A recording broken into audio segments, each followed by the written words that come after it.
Wow, Rina vlogger na, unang paglingap ni Rina, napakaganda talaga ang naisip ni Ate Roda at ni Teacher Jack Q.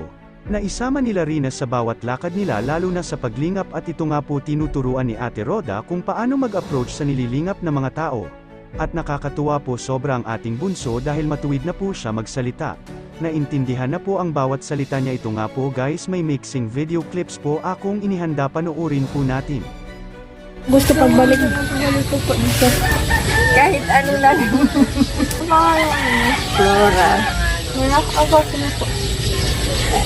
Magpakilala ka, hindi kanya kilala eh. Pakilala ka. Si Rina. Rina. Opo, sir.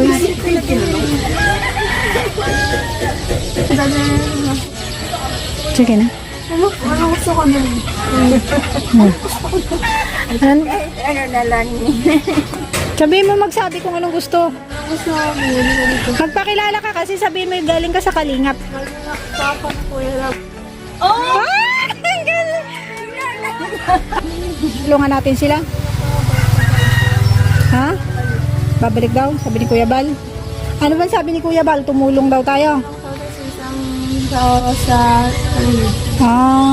Kasi mag-bless daw. Ay, ano man daw itutulong natin kay nanay? mga prutas. Oh, sabihin mo kay nanay. Sumagot! Good job! Sino kaya teacher niyan? Parang ang